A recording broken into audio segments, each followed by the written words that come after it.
For 25 years, I was the one everyone borrowed from. When I finally asked for it back, they said I'd changed the text that ended 25 years of my life in the family arrived at 11:40 on a Tuesday night from my sister, and it said, "I honestly don't know who you are anymore. Mums and bits. Asking for money at a time like this. You used to be so generous. What happened to you? When did you get so cold?" I had asked my sister to repay £4,000 she had borrowed 19 months earlier for a kitchen that she had promised to pay back by the summer, and that I now needed because I had lost my job. £4,000 that she had borrowed, that she had promised to return, that I was now asking for once politely because I could no longer afford not to. When did you get so cold? Let me back up. My name is Philippa Osebansu. I'm 54 years old, and for 25 years I was the person my family borrowed money from. All of them. My parents, my 2 siblings, my cousins, my nieces and nephews as they grew, an aunt, at one point a family friend who I'm not even related to. I was the one you came to, the safe one. The one with the steady job and the sensible habits and the savings, who could always be relied on for a few hundred here, 1,000 there, just until payday, just until the bonus, just until the house sold, just until things settled down. And I want to say the thing at the very start that took me a quarter of a century and a redundancy to understand. Because it is the whole mechanism, and it operates in thousands of families right now, invisibly, on someone exactly like me. There's a kind of theft that has no single moment of theft in it. It is committed in installments so small that no individual installment is worth objecting to over a period so long that objecting to the pattern seems insane by people who genuinely love you, who genuinely mean to pay you back and who have collectively arranged, without anyone ever deciding it, that your money is the family's money and everyone else's money is their own. There was no villain. That's what makes this different from every other family story you've heard. Nobody set out to rob me. Every single loan was made in good faith and received in good faith, and this is the part that matters was, at the time it was made, entirely reasonable. It was only the sum of them, across 25 years, that was a catastrophe, and you cannot see a sum while it is being assembled a few £100s at a time. You can only see it at the end all at once, when you finally add it up. I added it up. It came to a little over £61,000, and when I asked for even a fraction of it back at the one moment in my life, I truly needed it. My family looked at me, the woman who had bankrolled all of them for a generation, and decided that the problem, the aggression, the thing that had gone wrong was me. Let me tell you how a person becomes the family lender, because nobody chooses it, and understanding how it happens is the first step to understanding why it is so hard to stop. I was the second of 3 children, and I was, from very early, the reliable one. My older brother Kwesi was charming and disorganized. My younger sister Abina was the baby, indulged, emotional, always in some drama. And I was the one in the middle who did her homework, saved her pocket money, and could be trusted with things. That was my role before it was ever about money. I was the one you gave the spare key to, the one who remembered birthdays, the one who could be relied upon. And when I grew up and got a steady job, I trained as a pharmacist, which is exactly the kind of solid, sensible, salaried career you would predict. The role simply extended itself into money, the way water finds the low ground. The first loan was to Kwesi, in 1998. He was short for his rent, a couple of £100, and he asked me because I was the sister with the job and the savings, and I lent it to him, and he was grateful, and he paid it back, and it felt good. It felt like being a good sister. It felt like exactly the kind of person I wanted to be. And that is the first thing I want anyone to understand about how this starts. It starts as a virtue. It starts as generosity, as reliability, as being the good one.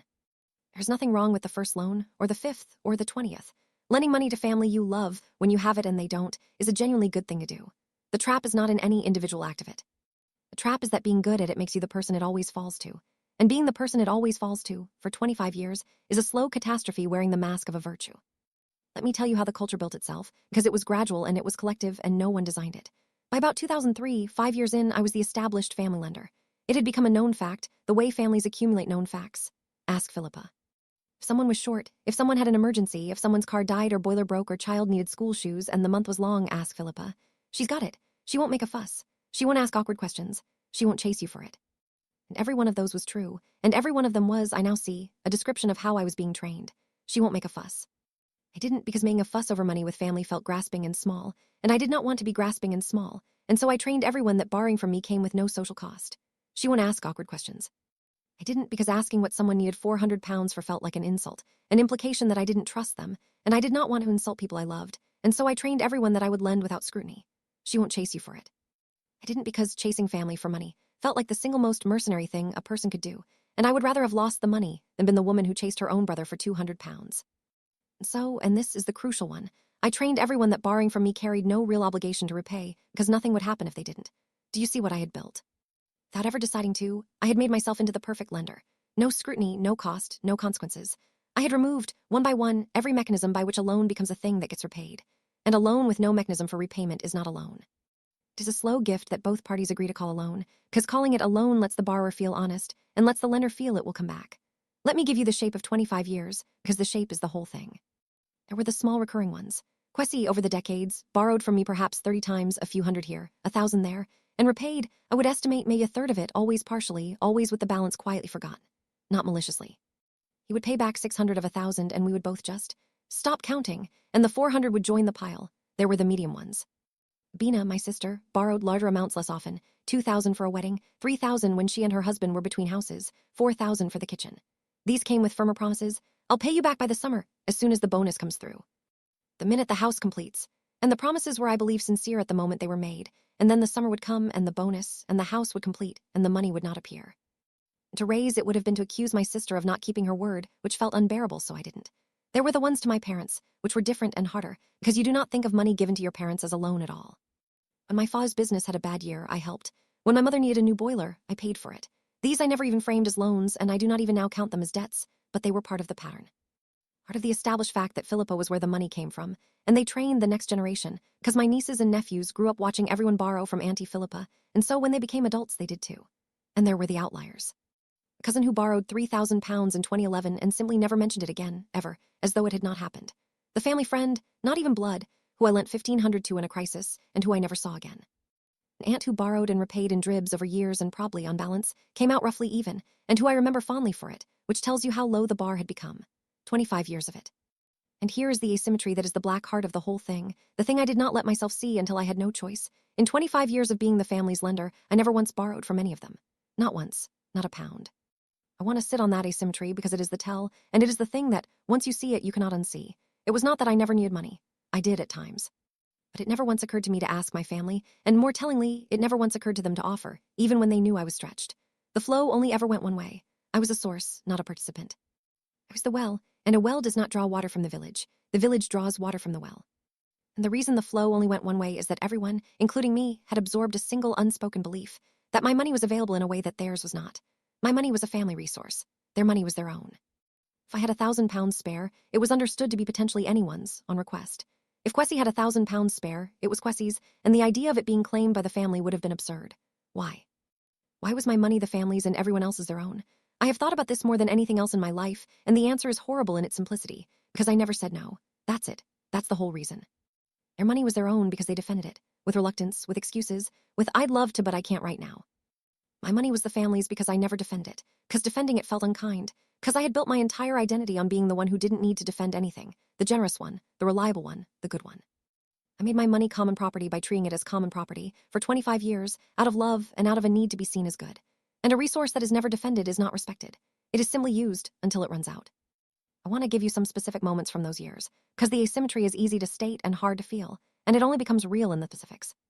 There was the time, 2009, I think, when I mentioned, in passing, at a family dinner, that money was a bit tight that month because I'd had a big vet bill and a car repair in the same week. And what I remember is that the table murmured sympathetically and moved on, and that not one person offered to help, and that it did not even occur to me to expect them to. And I remember that 3 weeks later Kwesi borrowed £600 from me. I lent it without hesitation, and the two events did not connect in my mind at all because they existed in completely separate categories. My need was a passing remark, his need was a claim on my resources. That was how deep the asymmetry ran. Even I did not experience my own needs as things the family might meet, only as things I mentioned and moved past. There was the Christmas I bought everyone generous presents while quietly worried about my own finances, and Abina gave me a scented candle and a card. And I thought nothing of it because I was the giver, and she was the receiver, and that was simply the arrangement in gifts as in loans. The flow went one way even in birthdays. And there was the deepest tell of all, which I only saw in retrospect. I was proud of it. For 25 years I was quietly, genuinely proud of being the one who could always help. It was central to how I valued myself. When Kwesi called needing money, some part of me was pleased to be needed, pleased to be able, pleased to be the strong, reliable one in a family of people who couldn't manage. I mistook the drain for a strength. I experienced being used as being valued. And that pride was the lock on the whole trap, because you do not escape from something you are proud of. You defend it. I defended my own exploitation as if it were an achievement, for 25 years, because being the family bank was the thing that made me feel like I mattered, and I would rather be drained and central than solvent and peripheral. I made my money common property by treating it as common property. There is one more thing I need to tell you about Act 1, and it is the thing that saved me in Act 3, and it is the most Philippa thing about me. I kept records. Not to weaponize them, not because I ever intended to call anything in. I kept records because I am a pharmacist and a congenitally organized person, and I cannot not keep records. It is a compulsion, the same one that means my spices are alphabetized, and I have never missed a bill in my life. Every loan I made, from 1998 onward, I noted. At first in a physical notebook, later in a spreadsheet, the date, the person, the amount, what it was for if I knew, and whether and when anything came back. I did it privately. I never mentioned it. It would have horrified me for anyone to know. I was keeping a ledger of what I'd lent my own family. That felt like exactly the grasping, mercenary bookkeeping I defined myself against. I kept it secretly, almost shamefully, a quiet compulsive record that I told myself was just for my own clarity, that I would never, ever use. For 25 years, I kept a precise, dated, contemporaneous record of every pound I lent my family, and told no one, and intended to do nothing with it. I did not know I was building the only thing that would ever save me. I want to describe the notebook and then the spreadsheet properly, because the record is not incidental to this story. It is the hero of it, and I did not understand that for 25 years. The first notebook was a small green hardback that I bought in 1999, ostensibly for household accounts, and in the back of which I began, almost idly, to note money I'd lent. Kwesi, £200, rent Feb. And when he paid it back, repaid March, it was not sinister. It was not a letter of grievance. It was the same instinct that makes me note when I've lent someone a book so I remember to get it back, except that I never did get the money back most of the time. So the notes accumulate in a way the book lending notes never did, and by about 2004, the back pages of that green notebook were a quiet record of a family's borrowing that no one but me knew existed. When I moved everything onto a computer in the late 2000s, I transferred it, and it became a spreadsheet, and the spreadsheet grew columns: date lent, person, amount, purpose if known, date repaid, amount repaid, running balance per person. I did it because a spreadsheet is how my mind is comfortable, and because, I can admit this now, some very quiet part of me, deeper than the part that never wanted to count, needed the truth to exist somewhere, even if I never looked at the sum. I needed a record that this was happening, even while my conscious self insisted it was nothing, it was fine, it was just family. And here is the thing I find almost unbearable in hindsight. I felt guilty about the spreadsheet. I felt that keeping it was a small betrayal of the people I loved, that a truly generous sister would not track what she'd given, that the very existence of the record was a kind of meanness. I nearly deleted it more than once. I kept it in a folder I did not label clearly, almost hidden, as though it were something shameful. The most useful and honest document in my entire life, the only thing that would eventually let me prove the truth of 25 years. And I kept it half hidden and felt guilty about it, because the culture I had absorbed said that the counting was the sin, not the taking. That is how completely I had been trained. I had been made to feel that the ledger was the immoral object in the room, rather than the £61,000 it recorded. I did not know I was building the only thing that would ever save me. For 25 years, the arrangement worked, in the sense that it did not collapse because I always had enough. My salary was good, my needs were modest, and the steady drain of the family, while real, was survival. I could bankroll everyone because I never needed the money myself. The whole system rested on a single assumption that no one, including me, had ever examined, that Philippa would always be fine. And then, at 52, I was not fine. It came in two blows, close together, the way these things do. The first was my marriage. My husband and I separated after 20 years. I will not detail it, it is mine, and it is not the point except to say that it was not acrimonious about money, but it did mean suddenly one income where there had been two. And the loss of a home and the need to rebuild a life from a lower base at 52. And the second, 8 months later, was my job, a restructure, redundancy.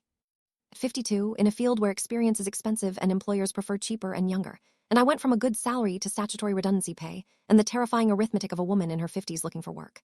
For the first time in my adult life, I needed money. Really needed it. Not a cash flow wrinkle, a genuine, frightening shortfall, with a mortgage I now paid alone and no income and savings that had been quietly depleted over 25 years by exactly the drain I had never let myself total. And I thought for the first time in my life, I actually thought it, the family owes me a great deal of money. Some of it surely could come back now. Now when I need it, that's what it was for. I want to describe the specific moment that thought arrived, because it was not a calculated decision. It was a small, ordinary, humiliating moment, and I think a lot of people who have been the giver their whole lives will recognize it. I was sitting at my kitchen table with my bank statements and a redundancy letter, doing the arithmetic that a woman does when she has lost an income and kept a mortgage, and the numbers did not work. I was going to have to sell things or borrow, or the word arrived before I could stop it, ask someone. And I sat there and I thought, who do I ask? And I realized, with a jolt that I can still feel, that I had no one to ask. That in a large, close, loving family, in which I had been the financial center for 25 years, there was not one single person I could comfortably ask for money. Not one. Because I had never been a person who asked. I had built a role for myself so completely as the giver that the act of asking was not available to me. I did not know how to do it, I did not have the standing to do it. And the people I might ask had never once in 25 years been positioned as people I could ask. I had bankrolled an entire family, and I could not think of a single member of it I could turn to. That is the moment I understood what I had actually built. Not a network of reciprocal support, the thing a family is supposed to be, but a one-way valve, with me on the wrong side of it. I had spent 25 years making sure everyone had somewhere to turn, and in doing so had made certain that I had nowhere. And it was only then, only from inside that specific loneliness, that the other thought arrived, not as greed, but as a kind of desperate logic. They owe me, not as a favor. As a fact, I have lent this family a fortune. Surely now, some of it can come back. And I want you to notice that I framed it, even then, even in crisis, as a hope rather than a right. Surely some of it could come back. because even at the bottom, I could not let myself feel entitled to my own money. That is how thoroughly I had been trained. Even bankrupt, I asked for what I was owed as though requesting a kindness. I started small and gently, because even in crisis I could not stop being who I was. I did not send a demand. I did not produce the spreadsheet. I simply approached the two people with the clearest, most recent, most explicitly promised debts.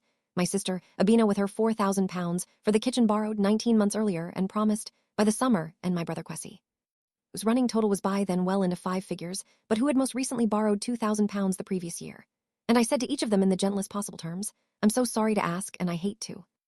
But things have got really difficult for me, the divorce and now the redundancy, and I wondered if you might be able to start paying back some of what you borrowed, even a bit. It would really help me right now. That was it. That was the aggression. That was the cold, mercenary, changed behavior that ended 25 years of family relationships. Because what came back was not money. What came back was hurt.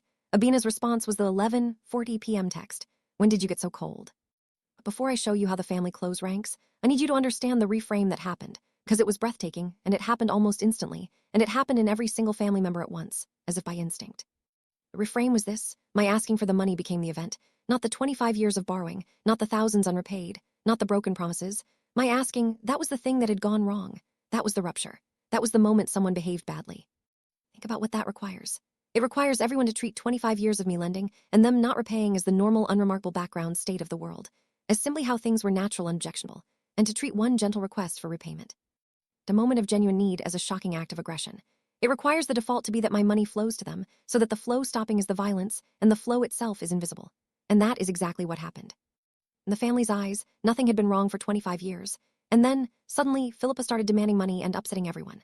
I had not changed the terms. I was, for the first time, trying to enforce terms that had always supposedly existed. But because I had never enforced them before, enforcing them now looked like inventing them now.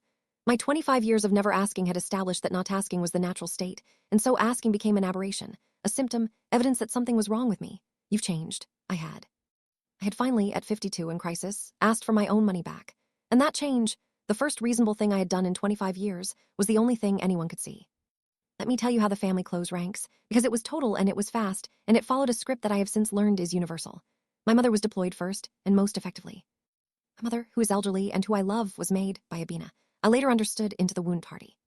The framing was that my asking for money was upsetting your mother, that at her age, she shouldn't have to deal with family fighting about money, that I was causing stress to a frail woman. My entirely private, gentle request to my sister had somehow become a thing that was hurting my mother, and now any further pursuit of it was an assault on an old woman. This is a specific and brilliant move, and I want to name it, because it is used constantly. When you ask a family member for money they owe you, they do not defend themselves on the merits. They cannot. The merits are against them. Instead, they relocate the harm onto the most sympathetic available person, usually an elderly parent, and recast your legitimate request as an attack on that person. Now, you are not a woman asking her sister for repayment. You are a woman making your elderly mother cry. There is no defense against that framing, because any continuation of your request appears to confirm it. Then came the character work. Kwesi's contribution was to be sorrowful rather than angry. I just never thought you'd be like this about money, Pip. We're family. I never count what family owes me, which is a remarkable sentence from a man who had borrowed from me 30 times and repaid a third, which contains the entire double standard in 11 words. I never count what family owes me, said by the person who owed to the person who was owed as a moral rebuke to the person who was owed. One who took was lecturing the one who gave about the vulgarity of counting. And then the wider family prime by all this arrived at the settled version. Philippa's had a hard time with the divorce and the job, and it's very sad, but she's become bitter and money-obsessed. She's turning on the family and dragging up things from years ago and putting a price on love, and honestly, it's a bit much, isn't it, chasing her own struggling siblings for money when she's the one who always had plenty. Putting a price on love. That was the phrase that went around. As though I had introduced money into a family relationship that had previously been pure, rather than money having been the entire medium of my relationship with these people for 25 years, flowing one way from me, unremarked, until the instant I asked for a drop of it back. 6 weeks into this, I did the thing that felt like it should work and made everything worse. I called a family gathering to clear the air, and I decided I would explain myself, lay out, reasonably and warmly, what had actually happened, so they would understand I wasn't being mercenary, I was just in genuine need. I did not bring the spreadsheet. I want that noted, because bringing it would have been the accountant's instinct, and I had learned from a lifetime of being the reasonable one that facts inflame these situations. So I brought no evidence. I brought only my honest account and my hope that being heard would fix it. That was a mistake, but not the mistake you'd think. I sat in my mother's front room with Kwesi, Abina, my mother, and Abina's husband, and I said, as gently as I could, I'm not trying to hurt anyone. I've helped this family financially for 25 years, gladly, and I'd do it again. But I'm in real trouble now, for the first time, and I'm just asking whether some of what was borrowed could come back, because I need it. And that's not me changing, that's me needing help for once, the way you've all needed help from me. It failed completely, and I want to be precise about why, because the reason is instructive. It failed because I had no specifics, and into the absence of specifics, the family poured its own version. When I said 25 years of helping, Abina said, "Oh, come on, Pip. You're making it sound like you've been keeping us all afloat. It was the odd loan here and there, like any family." When I said thousands of pounds, Kwesi said, "I don't know where you're getting thousands from. I've always sorted you back." When I said Abina still owed 4,000 for the kitchen, Abina said, "I told you I'd get it back to you, and I will. You don't have to make it into this big thing, God." Every specific I offered without proof was simply denied, minimized, or reframed. In real time, and because I had brought nothing to anchor the facts, it became my memory against theirs. And there were 4 of them, and one of me, and their version was more comfortable for everyone in the room, including I could see my mother. I wanted it all to be a misunderstanding. And then Abina delivered the line that ended the meeting and that I carried for months. "This isn't about money, is it? This is about your divorce and your job, and you're taking it out on us because we're here. You've had a terrible time, and I'm so sorry, but making us the villains isn't going to fix your life. You're taking it out on us." My genuine financial crisis, and my genuine need for money I was genuinely owed, was converted, in one sentence, in front of everyone, into a psychological symptom. I wasn't a creditor. I was a sad, damaged woman displacing the pain of her divorce onto her innocent family. And the worst part is that it had a horrible plausibility, because I was going through a terrible time, and I was raw and emotional, and so every feeling I expressed became evidence not of the injustice, but of my instability. I left that meeting having achieved the exact opposite of what I intended. I had gone in to be understood, and I had confirmed, to a room full of people, the story that I was a woman in crisis lashing out at her family over money. I did not raise it again for a long time. Eventually, months later, half broken, I went to solicitor. Not because I wanted to sue my family, the idea appalled me, but because I needed someone to tell me whether I had any right at all, whether I was mad, whether the money was in any sense really mine to claim. Her name was Ruth Mensa, and she did civil disputes, and she gave me an afternoon that was, at first, the worst news yet, and then, unexpectedly, the key. She said, "Let me be honest about the law because you need to hear it clearly. Most of what you're describing you cannot recover through the courts, and I want to explain why so you understand it's not a comment on the justice of it, it's a comment on the mechanics. First, many of these are statute barred. Simple debt in this country is generally recoverable for 6 years from when it fell due. Anything you lent more than 6 years ago, with no repayment or written acknowledgement since, is very likely time barred. 2.5 decades of loans, most of that is legally gone, however morally owed. Second, the ones that aren't time barred face a proof problem. For most of these, you have no written loan agreement. Where money passes between family members with no documentation, there's an evidential pull toward treating it as a gift. It would be trying to prove that a series of informal family transfers were loans, against relatives who will swear they were gifts or were repaid, and you have, what? Your own private notes. And I said yes, my own private notes, 25 years of them. Ruth Mensa paused and looked at me differently and said, "Tell me about the notes." I told her about the spreadsheet, the dated, contemporaneous 25-year record, every loan, every partial repayment, every balance, kept privately obsessively from the very first loan in 1998. Ruth said, "That changes the picture, though maybe not in the way you're hoping. It won't make the time-barred debts recoverable. Nothing can. And even for the recent ones, litigation against your own family would be expensive, slow, brutal, and would end every relationship you have. I'm not going to advise you to sue your family, and I don't think you want to. There's a category of case," Ruth went on, "that I see more than any other and almost never litigate, and it's yours. It's the person, and I'll be honest. It is nearly always a woman, who has been the reliable one, the capable one, the one with the steady job, and who has spent 20 or 30 years being quietly drained by a family that loves her, and would be genuinely shocked to be called exploitative. There's rarely a legal remedy, because it was rarely documented as debt, and it's usually too old. But the absence of a legal remedy is not the same as the absence of a wrong. I want you to hold onto that distinction, because your family is going to use the first to deny the second. They will say, in effect, you can't prove it and you can't claim it, therefore it wasn't real. And that is false. It was completely real. It is simply, mostly, beyond the reach of a court, which is a fact about courts, not a fact about the money. But you've been thinking about this as a legal problem, and I don't think it is one. I think you came here wanting me to tell you whether the money is really owed to you. And the answer is, morally, overwhelmingly, yes, and your records prove it, not to a court standard for every entry, but to any honest person's standard completely. What you actually need is not a judgment. It's the total. You need to see the whole of it, added up, because I suspect you never have, and I suspect your family has counted on you never doing so." She was right. I had kept every entry for 25 years, and I had never once summed the column. I had recorded each loan and never totaled them, because totaling them would have meant confronting the whole of it, and some part of me had not wanted to. Ruth said, "Go home and add it up. Not for me, for you. I think the number is the thing you're missing. Everything in your family works because the number has never existed. The moment it exists, everything changes, not in a courtroom, but in you, and then in every room you walk into. That was the false victory reframed into the real one. I came in wanting the law to make them pay, and the law could not.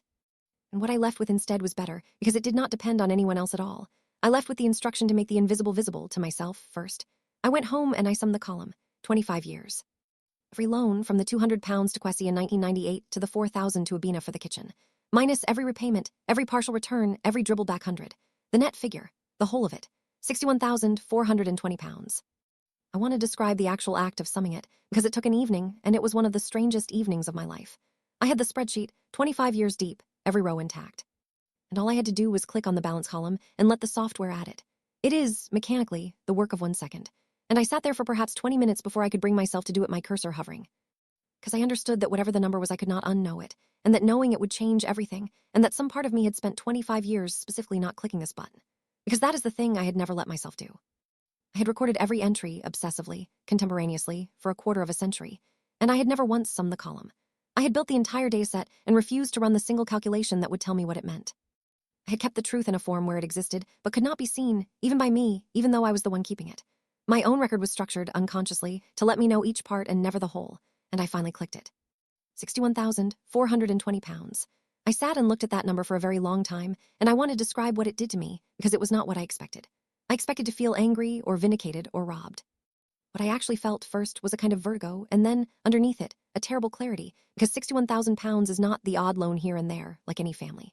61,000 pounds is a deposit on a house. It is my ruined retirement. It is the exact size of the hole that the divorce and the redundancy had opened in my life. I had, over 25 years, quietly given my family the precise sum that would have made my current crisis survival. And the second thing I felt, looking at that number, was that I had been complicit. That is the hard truth, and I am not going to leave it out. Nobody had held a gun to my head. I had made every one of those loans freely.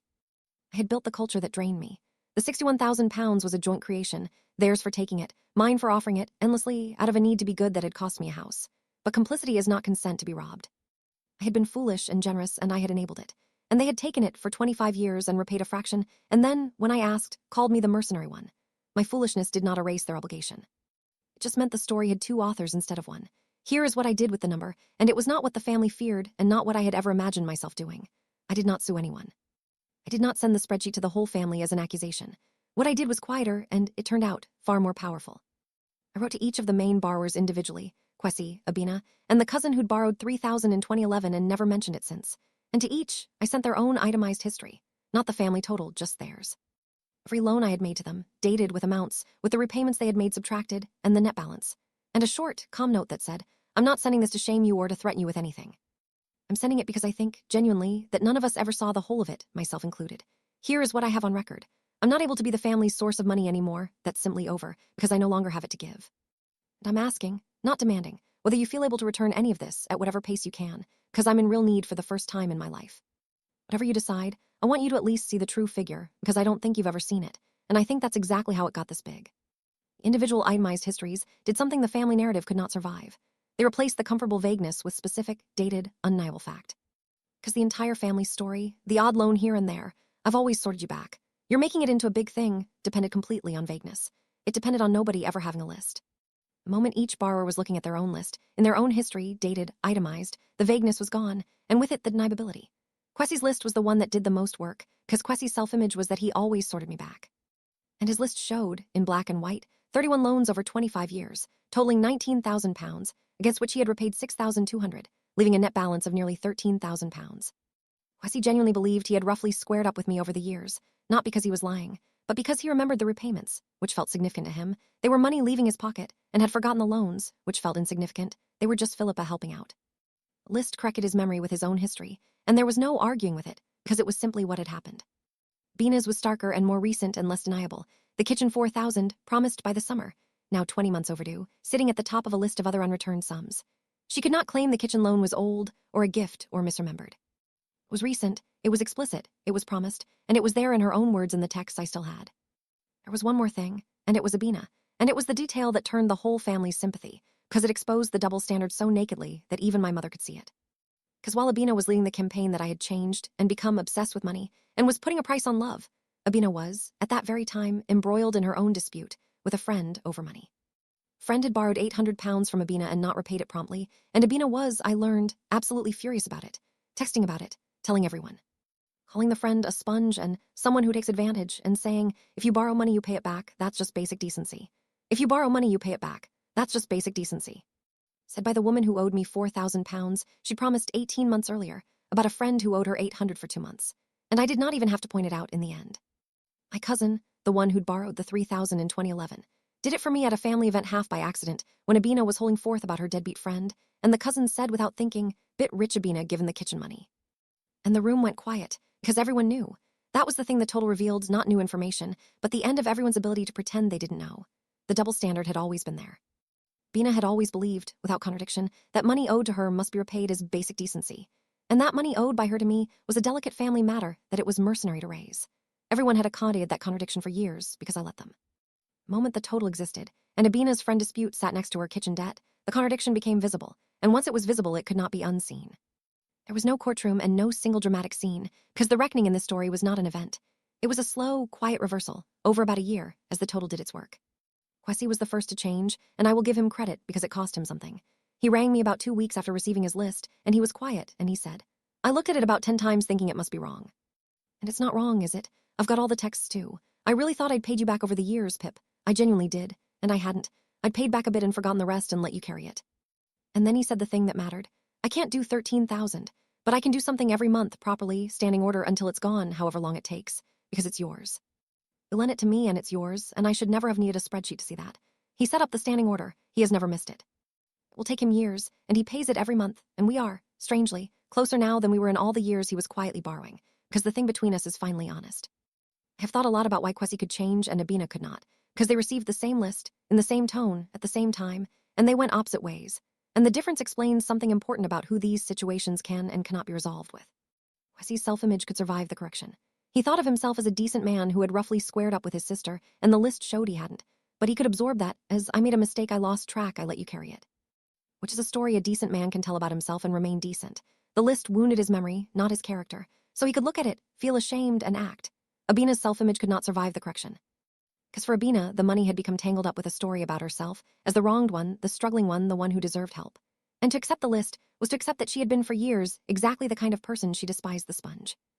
The taker, the one who lectures others about basic decency while owing her own sister thousands. That was not a wound to her memory. It was a wound to her identity. People will do almost anything to avoid a wound to their identity, including doubling down on a lie in the face of their own documented history. So Abina could not look at the list and feel ashamed. She could only look at it and feel attacked, because feeling ashamed would have required admitting something about herself that she could not survive admitting. That is the dividing line, I think, in all of these family reckonings. It is not between the good people and the bad people. It is between the people whose self-image can absorb the truth and the people whose self-image would be destroyed by it. The first kind can be reconciled with. The second kind cannot ever, no matter how gentle you are or how solid your evidence, because for them the evidence is not information. It is an existential threat, and they will treat it as one. I lost Abina not because she owed the most, but because she was the one for whom admitting the debt would have cost more than the debt itself. Abina did not change, and has not, and I have made my peace with it. She paid back the 4,000 eventually, not out of conscience, I think, but because the cousin's comment at the family event made her position socially untenable. Paying it was cheaper than continuing to be the woman who lectured a friend about basic decency, while owing her sister 4,000 pounds. She has never acknowledged the wider pattern, and she still tells people I changed. And we speak, now, rarely and carefully, and I have accepted that some relationships survive the truth only in a smaller form. The cousin repaid the 3,000 in full with a genuinely mortified apology having. He said, honestly just forgotten it existed, which I believe, and which is itself the whole story.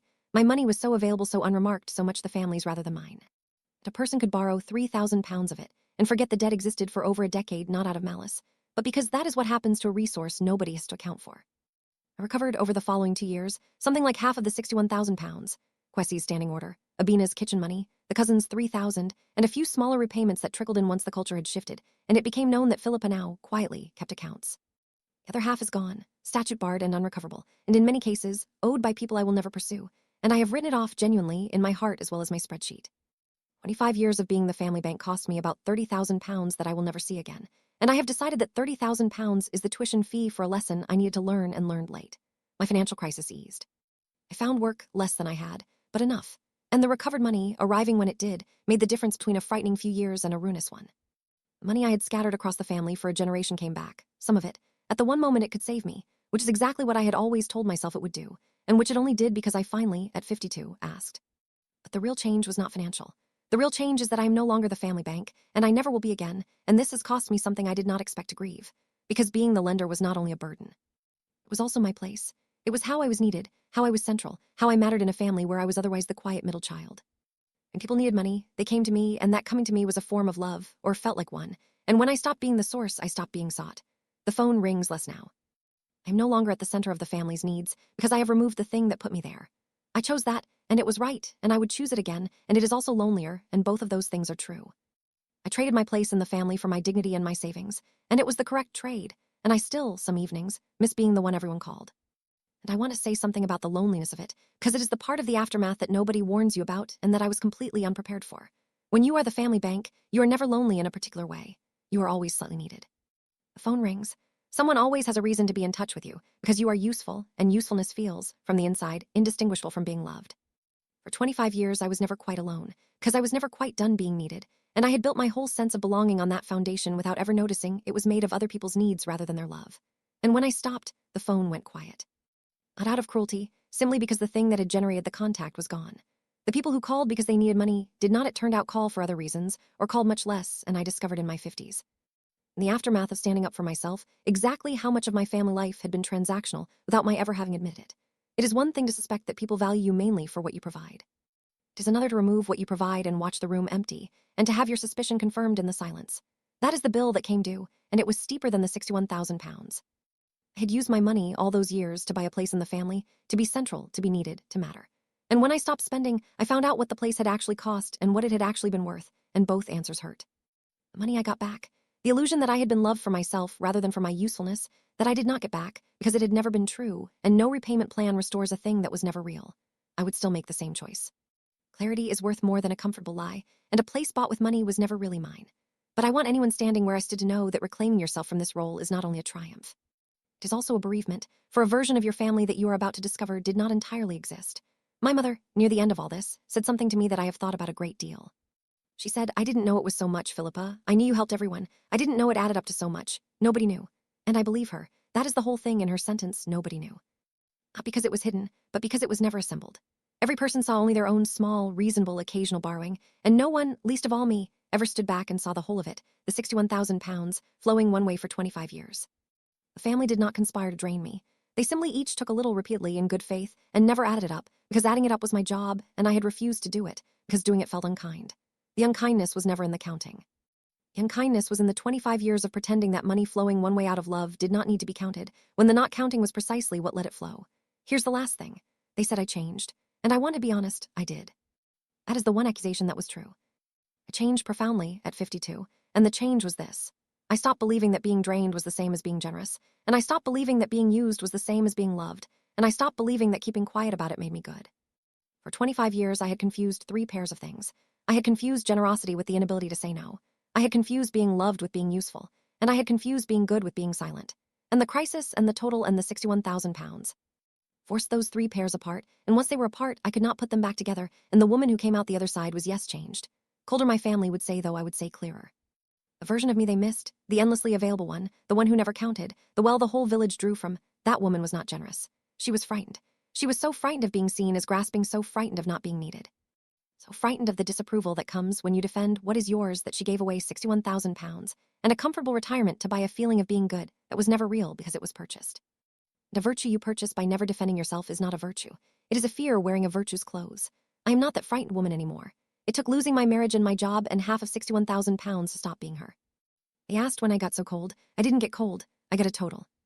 And it turns out that a woman who knows the total is simply a different woman from one who doesn't, not colder, just no longer available to be drained by people who counted on her never adding it up. I added it up. It's the whole crime in the end. Not that I asked for my money back, that I finally knew how much there was.